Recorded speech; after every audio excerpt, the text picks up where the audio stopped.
अस्सलाम वालेकुम, सच न्यूज के साथ मैं हूं अरसलान खोखर और मैं हूं हुमा दुरानी। हेडलाइंस आप जान चुके हैं। बुलेटिन का आगाज करेंगे दुआ के साथ। तमाम तारीफें उस अल्लाह के लिए है जिसने हमारे लिए आसानियां पैदा की। ए हमारे रब हजरत मोहम्मद सल्लल्लाहु अलैहि वसल्लम के सदके हमें हर तरह की आफात से महफूज रख। आमीन सुबामीन। साफ छुपते भी नहीं, सामने आते भी नहीं। वजीर आजम इमरान खान के ज़ोहराने में बड़े इत्तेहादी जमात काफ लीग ने शिरकत से इनकार कर दिया। बीएनपी मैंगल भी मुंह फेर कर बैठ गई। आप देख रहे हैं ऑपोजिशन मुल्क को नुकसान पहुंचाने पर तुली हुई है। ऑपोजिशन मुझे ब्लैकमेल करने की पूरी कोशिश कर रही है। आपके तमाम मुतालबात पूरे करेंगे। हम तमाम लोग पाकिस्तान को बेहतर बनाने के लिए कोशा हैं। वजीर आजम की इत्तेहादियों से गपशप। ऑपोजिशन के बढ़ते हुए हमलों को कैसे रोका जाए। वजीर आजम इमरान खान ने इत्तेहादियों को जोहराने पर बुला लिया। जोहराने में MQM, JDA और बलूचिस्तान अवामी पार्टी के अलावा पाकिस्तान अवामी लीग के शेख रशीद शरीक हुए। हुकूमत की बड़ी इत्तेहादी जमात काफ लीग ने ये कहते हुए शिरकत से माजरत कर ली 2 साल से किसी मामले में मुशावरत नहीं की गई। खानों में शिरकत के लिए इत्तेहादी नहीं बने थे। स्पीकर पंजाब असेंबली परवेज इलाही की गंदम की कीमत पर तजवीज भी नहीं मानी गई। काफ लीगी रहनुमा मुअन्नस इलाही का कहना है कि चौधरी शुजात 2 साल से बीमार हैं और वजीर आजम लाहौर आते हैं लेकिन अयादत के लिए नहीं आते। वजीर आजम का इत्तेहादियों के एजाज में खाना। काफ लीग ने शिरकत से साफ इनकार कर दिया। जिन्होंने जोहराने में शिरकत की शिकायत के अंबार लगा दिए। विफाकी वजीर तारिक बशीर चीमा कहते हैं हमारे तहफुजात का अजाला नहीं किया गया। वजीर आजम हर हफ्ते लाहौर आते हैं, कभी मुशावरती अमल में शरीक नहीं किया। लोकल बॉडीज एक्ट और इससे जुड़े इकदामात में एतमाद में ही नहीं लिया गया। किसानों के मामलात पर भी एतमाद में नहीं लिया गया। Chairman People's Party Bilawal Bhutto Zardari ने कहा इमरान खान आप सूबा बनाने की बात पर बहुत देर कर चुके। अब आप सोच रहे हो ये हमारा नारा नहीं, ये हमारा मंशूर है। बड़े बड़े लोगों को एमनेस्टी देकर मईशत तरक्की नहीं कर सकती। इमरान कहता है वो सोच रहा है सिलेक्टेड सोच सकता है, ये भी बड़ा खबर है, मगर वो सोच रहा है। इमरान सोच रहा है कि मैं अब दूरी सूबा बनाऊंगा। इमरान तू बहुत देर इस बात पे आ गए हो। सदर जरदारी साहब ने हमें 2009 में तो बुरी सूबा दे दिया था, वजीर आला मुंतखब कर लिया था, असेंबली दिलवा दिया था। आप अभी तक सोच रहे हो गिलगित बल्तिस्तान को सूबा चाहिए। और जैसे पाकिस्तान पीपल्स पार्टी ने जब पूरे पाकिस्तान सरजमीन बेआइन था, हमने 1973 का आइन दिलवाया। आज गिलगित बल्तिस्तान सरजमीन बेआइन है और पाकिस्तान पीपल्स पार्टी गिलगित बल्तिस्तान के अवाम को आईनी हकूक दिलवाएंगे। लीगी रहनुमा मरियम नवाज कहती हैं सूबा बनाने का झांसा देने वालों में अवाम का सामना करने की सलाहियत बाकी नहीं रही। आप सब देख रहे हैं एक मदारी की टांगे कांप रही हैं। आज घर अंधेरे में डूब चुके हैं। महंगाई ने जीना मुहाल कर दिया। गुर्बत में इजाफे का हुकूमत के अलावा कौन जिम्मेदार है।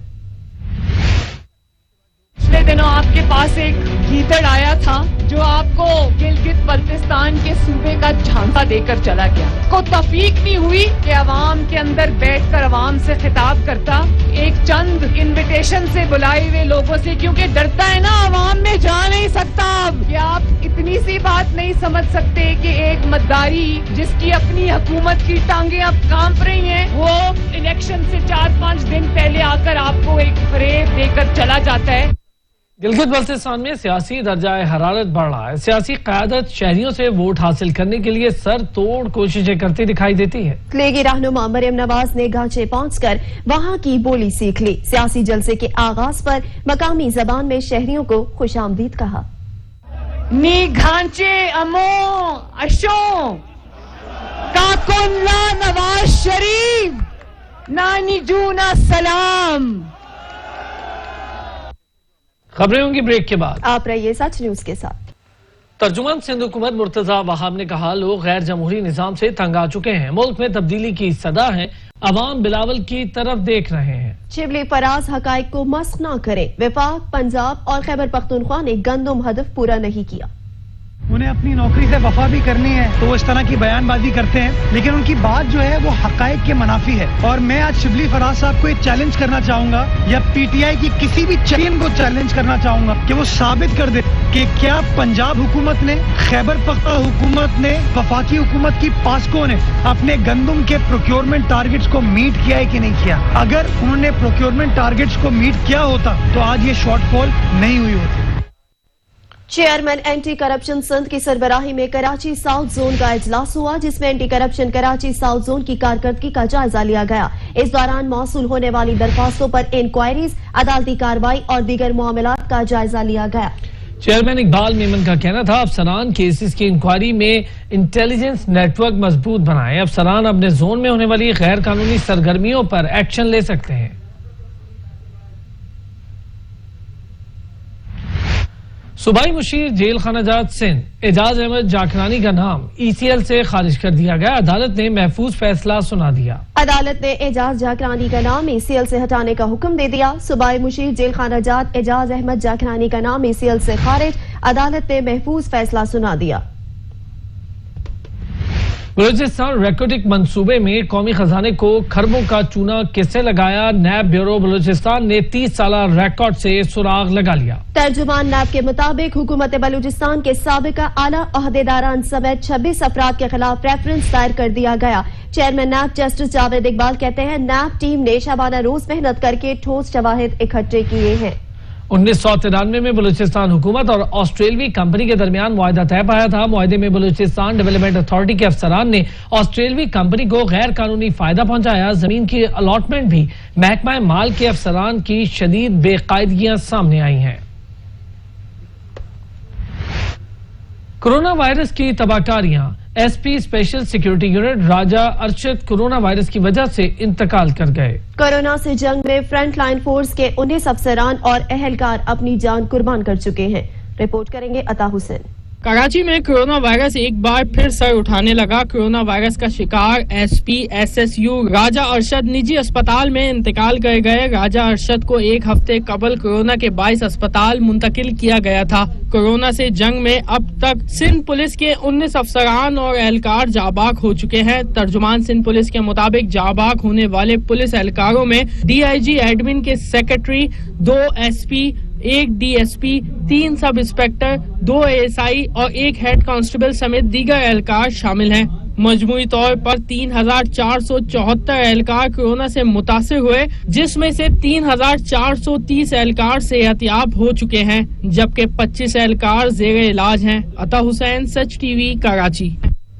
बैनुल सूबाई वुज़राए तालीम कॉन्फ्रेंस में कोरोना की दूसरी लहर के बावजूद तालीमी इदारे खुले रखने का फैसला किया गया है। वफाकी वजीर तालीम शफकत महमूद की जेर सदारत बैनुल सूबाई वुज़राए तालीम कॉन्फ्रेंस का अहम इजलास हुआ, जिसमें चारों सूबाई और आजाद कश्मीर और गिलगित बल्तिस्तान के वुज़राए तालीम और हुकाम ने वीडियो लिंक के जरिए शिरकत की। खैबर पख्तूनख्वा के जिला चित्राल में कोरोना केसेस में मुसलसल इजाफे के बाद गवर्नमेंट कॉलेज बंद कर दिया गया। गवर्नमेंट कॉलेज में 14 कोरोना के केसेस सामने आए, जिस पर कॉलेज को बंद करने का नोटिफिकेशन जारी कर दिया गया। तमाम स्टाफ और तलबा के टेस्ट दोबारा कराए जाएंगे। नोटिफिकेशन में कहा गया, तमाम तालीमी इदारों में फेस मास्क का इस्तेमाल यकीनी बनाया जाए। वर्ल्ड बैंक वफ्द की सिंध के वजीर बल्दियात से मुलाकात। वजीर बल्दियात ने सिंध में वर्ल्ड बैंक के ताउन से जारी मंसूबों की तफसील से आगाह किया। नासिर हुसैन शाह ने हुकूमत सिंध की जानिब से वफ्द को मुकम्मल ताउन की यकीन दहानी कराई।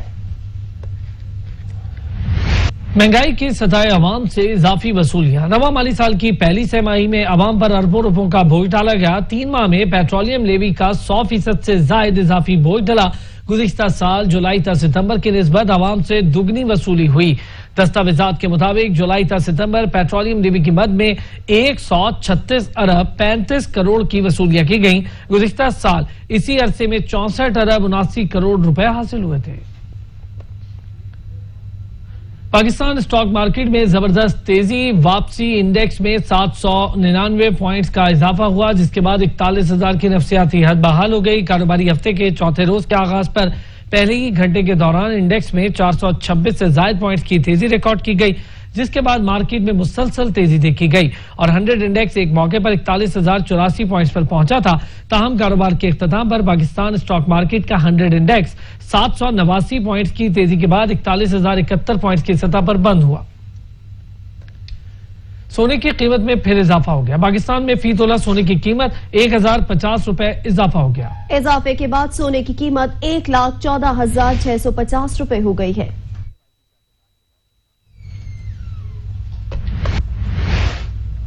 मजीद खबरें भी बुलेटिन का हिस्सा होंगी, मगर एक ब्रेक के बाद हमारे साथ रहिए। वज़ीर-ए-आज़म इमरान खान से गवर्नर सिंध इमरान इस्माइल ने इस्लामाबाद में मुलाकात की है। वज़ीर-ए-आज़म इमरान खान से गवर्नर सिंध इमरान इस्माइल ने इस्लामाबाद में मुलाकात की है। वज़ीर-ए-आज़म इमरान खान से गवर्नर सिंध की इस्लामाबाद में मुलाकात हुई। गवर्नर सिंध के वज़ीर-ए-आज़म को आटे और चीनी की दस्तयाबी के हवाले से ब्रीफिंग दी गई है। तफसीलात जान लेते हैं ओन शराजी से। ओन शराजी बताएगा, वज़ीर-ए-आज़म इमरान खान से गवर्नर सिंध ने मुलाकात की है। हाँ जी, हम बिल्कुल देखिए, गवर्नर सिंध इमरान इस्माइल ने वज़ीर-ए-आज़म इमरान खान से वज़ीर-ए-आज़म ऑफिस में मुलाकात की और इस मुलाकात में गवर्नर ने पाकिस्तान, आइलैंड और माहीगीरों से होने वाले मुज़ाकरात के हवाले से आगाह किया। उसके साथ साथ गवर्नर सिंध इमरान इस्माइल ने वज़ीर-ए-आज़म को सूबा सिंध में आटे और चीनी की दस्तयाबी के हवाले से जो है वो आगाह किया और सिंध में जो वफाक के प्रोजेक्ट मुख्तलिफ चल रहे हैं उनमें अभी तक क्या डेवलपमेंट है और कहाँ तक वो पहुंचे, इस हवाले से भी वज़ीर-ए-आज़म को आगाह किया गया। वज़ीर-ए-आज़म इमरान खान ने गवर्नर सिंध को हिदायत की कि वो जो फेडरल के प्रोजेक्ट हैं जो कराची में और सिंध के दीगर इलाकों में चल रहे हैं उन पे खसूसी तवज्जो देके उनको बर वक्त तकमील यकीनी बनाए। जी बहुत शुक्रिया आन शराजी, आप हमें अपडेट कर रहे थे। MQM पाकिस्तान के रहनुमा कंवर नदीम जमील ने कहा कि बल्दियाती इदारों को इख्तियार नहीं दिए जा रहे। मुशावराती अंजुमन का चेयरमैन मेयर होगा। तमाम अथॉरिटीज को जमा करने के लिए एक मुशावराती अंजुमन बनाई है। सूबाई हुकूमत विफाक से मिलने वाले फंड्स का 40% बल्दियाती सतह पर देने की पाबंद होगी। बनाई है जो इन तमाम इदारों को एक प्लेटफॉर्म पर जमा करेगी और इसका चेयरमैन मेयर होगा, ताकि जो भी तरक्याती काम हो वो एक मुनज़्ज़म अंदाज में हो सके। कराची, हैदराबाद, मिरखास में MQM के मेयर चेयरमैन मौजूद थे और नवाब शाह में, मिरखास में और बहुत सारे दही इलाकों में भी। तो उन तमाम के तजर्बात को सामने रखते हुए उन सबसे मशावरत करके MQM ने ये लोकल गवर्नमेंट एक्ट बनाया है। कराची में टैंकर माफिया सरगर्म समंदर किनारे आबाद शहर के बासी पानी खरीदकर इस्तेमाल करने पर मजबूर हो गए हैं।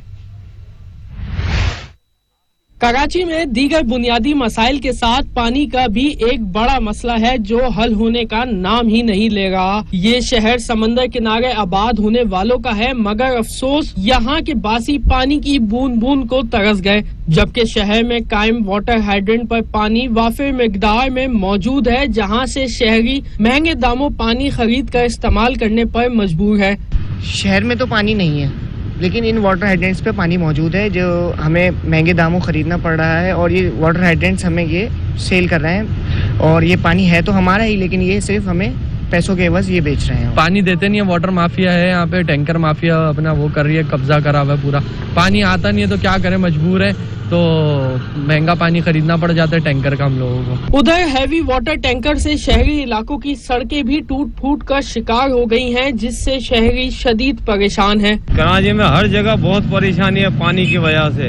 टैंकर आते हैं, गड्ढे होते हैं, जाना आना मुश्किल हो गया हम लोगों का, बहुत परेशानी है। यहाँ क्या आगे भी ले लो, मंगो भी रोड पे कहीं पे भी चलाओ, पानी के टैंकर ने खाना खराब किया हो सारे रोडों का। वाटर टैंकर की वजह से पूरी सड़क टूट गई है, तो यहाँ पर मट्टी बहुत उड़ती है, तो हमें सांस लेने में मसला होता है और बहुत सारी वो डिजीजेस भी होते हैं। हमें बहुत तकलीफ होती है क्योंकि इससे डस्ट उड़ती है, मट्टी उड़ती है। मजीद आपकी रोड की पोजीशन आपके सामने कि क्या सूरत हाल है, क्या नहीं है। शहरियों का कहना है कि हुकूमत को चाहिए कि पानी के लिए शुरू किए जाने वाले मंसूबे को जल्द अज जल्द मुकम्मल किया जाए ताकि इन्हें पानी जैसी बुनियादी सहूलत मिल सके। कराची के औरंगी टाउन में 10 माह से खड़ा सीवरेज का गंदा पानी शहरियों की मुश्किलात में इजाफा कर रहा है। सेक्टर 11.5 गाजियाबाद क्रिश्चियन कॉलोनी के रिहायशी मुख्तलिफ बीमारियों में मुब्तला हो रहे हैं। शहजादा मोइन रिपोर्ट करेंगे। के इलाके Orangi town sector 11.5 Ghaziabad Christian colony में सीवरेज का गंदा पानी रोडों पर बहता नजर आ रहा है। इस इलाके में मुस्लिम बिरादरी के साथ साथ मसीह बिरादरी की भी बड़ी तादाद मौजूद है, जबकि इलाके में मौजूद मुसलमानों को सीवरेज के गंदे पानी के बाइस मस्जिद जाने में परेशानी हो रही है, जबकि मसीह बिरादरी को चर्च में इबादत करना भी मुश्किल हो गया है, जिससे इलाका मकीन काफी परेशान दिखाई देते हैं। कहते हैं कि ऐसा लगता है कि हमारा इलाका कोई दरिया का मंजर पेश कर रहा हो। 10 माह से जायद का अरसा हो गया, लेकिन कोई भी बल्दियाती नुमाइंदा दाद रसाई के लिए नहीं आया। 10 महीने से इसी तरह टाउन में छोटा मोटा काम करते हैं, दोबारा वो अच्छे तरीके से होता नहीं, और ये 10 महीने हो गए इस इलाके को इसी हालत में। लोगों ने तो आना जाना छोड़ दिया, गलियों से जाते हैं, गलियों से आते हैं। हमारे मसाइल का कोई हल नहीं निकाला जा रहा। इसमें मसीह बरादरी के लोग हों या मुस्लिम बरादरी के लोग हों, वो भी परेशानी का शिकार हैं, और बिलखुसूस जो हमें परेशानी आने जाने में, और जो मरीज़ हजरात हैं या जनाजा हो जाए तो हमें काफ़ी घूम कर जो है जाना पड़ता है। इस एरिया में पानी की भी बहुत कमी है। पानी ये तकरीबन 1 साल से तकरीबन ये ऐसे है। मेरे मुसलमान भाइयों ने ये दोनों ईद इसी तरह गुजारी है। आगे हमारी ईद भी आने वाली है। मैं अपने हुकूमत सिंध से रिक्वेस्ट करता हूँ कि खुदा के वास्ते इस सूरत हाल से हमें निकालें। हेल्थ के लिहाज से भी ये ना, या मक्खियाँ मच्छर हर तरीके से, जो साथ में दुकानों वाले हैं, डर्टी वाटर है, सब गटरों का आता है, या फिसलिंग होती है, अंधेरे में कोई गिर जाता है, कोई कुछ होता है। तो ये रिक्वेस्ट है कि प्लीज इसको कर दें। अब जबकि एडमिनिस्ट्रेटर निजाम कायम हो गया है, इसके बावजूद इलाके के सीवरेज का गंदा पानी साफ ना हो सका। यहाँ पर रहने वाले मसीह बिरादरी का कहना है कि कुछ दिनों बाद हमारा त्योहार है। हुकूमत से अपील है कि जल्द अज जल्द इस सीवरेज के गंदे पानी को साफ किया जाए। खबरें होंगी ब्रेक के बाद, हमारे साथ रहिएगा। पाक रूस मुश्तरका फौजी मशकों में शिरकत के लिए रूसी फौजी दस्ता पाकिस्तान पहुंच गया। DGISPR major general Babar Iftikhar के मुताबिक मशकों में रूसी स्पेशल फोर्सेस का दस्ता शिरकत कर रहा है। पाक रूस की ये मशकें 2 हफ्ते तक जारी रहेंगी। पाक रूस मुश्तरका फौजी मशकें DGISPR के मुताबिक मशकों में रूसी स्पेशल फोर्सेस का दस्ता शिरकत कर रहा है। पाक रूस की ये मशकें 2 हफ्ते तक जारी रहेंगी। कराची में कायम मकाम एडिशनल IGRF हनीफ की जेर सदारत आला सतह का इजलास हुआ, जिसमें शहीद मौलाना आदिल खान के साहबजादे और मुफ्ती नौमान नईम समेत दीगर उलमाओं के वफ्द ने शिरकत की। इजलास में डॉक्टर आदिल खान के कत्ल की तहकीकात से मुतालिक पेशरफ्त पर ब्रीफिंग दी गई। इस मौके पर वफ्द ने मजहबी हमआहंगी और अमन अमान के लिए कराची पुलिस से हर मुमकिन ताउन की यकीन दहानी करवाई।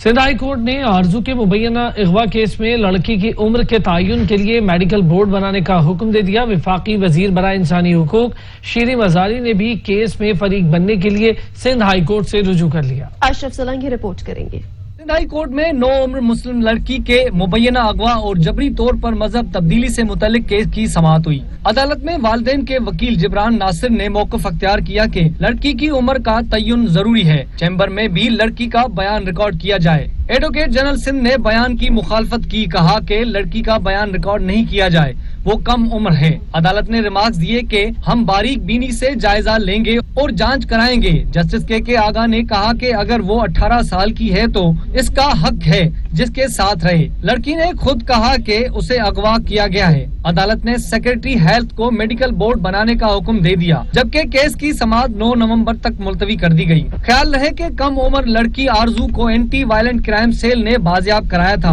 वालिदैन का कहना है कि बेटी 13 साल की है जिसे अगवा करके शादी की गई, जबकि शोहर अली अजहर का कहना है कि लड़की ने अपनी मर्जी से इस्लाम कबूल करके शादी की है और उसकी उम्र 18 साल है। अशरफ सोलंकी, सच टीवी, कराची। कराची में चोरी, डकैती और राहजनी की वारदातें थम न सकी। मुख्तलिफ हादसात में एक शख्स जाँ बहक, एक जख्मी हो गया। खातून स्ट्रीट क्रिमिनल्स के हाथों लुट गई। मुकद्दस मकामात भी वारदातियों से महफूज न रह सके। कराची के इलाके लियारी घट मार्केट गली नंबर 2 के करीब घर में पानी के टैंक में डूबकर एक खातून जाँ बहक हो गई। सरगोदा में मामूली तल्ख कलामी पर मारूफ शायर अब्बास खलिज के बेटे अरबाज दानिश जाफरी को छुरी के वार से कत्ल कर दिया गया। अफसोसनाक वाकया पेश आया थाना में की हदूद में, जहां मुलजिम के हमले में 2 अफराद शदीद जख्मी भी हुए, जिनकी शनाख्त अली जीशान और अली अरबाब के नामों से हुई। लवाहकीन ने वजीर आजम, वजीर आला पंजाब और IG पंजाब से इंसाफ का मुतालबा किया है।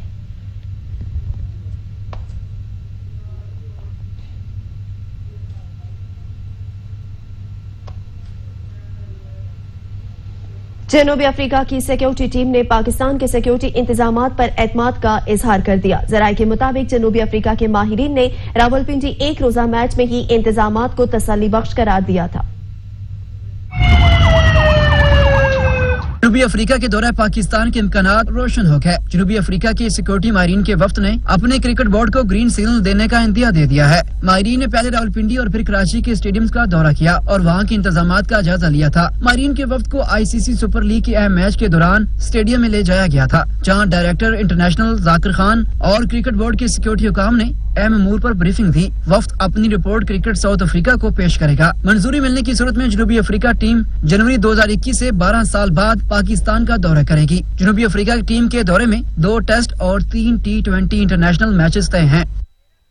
अफगानिस्तान क्रिकेट बोर्ड का 25 खवातीन खिलाड़ियों को सेंट्रल कॉन्ट्रैक्ट देने का ऐलान। खवातीन खिलाड़ियों को जल्द सेंट्रल कॉन्ट्रैक्ट दिया जाएगा। अफगान क्रिकेट बोर्ड की जानिब से वादे किया गया, अफगानिस्तान क्रिकेट की तारीख में पहली बार खवातीन खिलाड़ियों को सेंट्रल कॉन्ट्रैक्ट दिया जा रहा है। काबुल के खवातीन कैंप में 40 खवातीन क्रिकेटर्स ने हिस्सा लिया था। कैंप अफगानिस्तान क्रिकेट बोर्ड की जानिब से शुरू हुआ था। कैंप का मकसद खवातीन खिलाड़ियों को ट्रेन करना और इनकी सलाहियतों को बरोकार लाना था।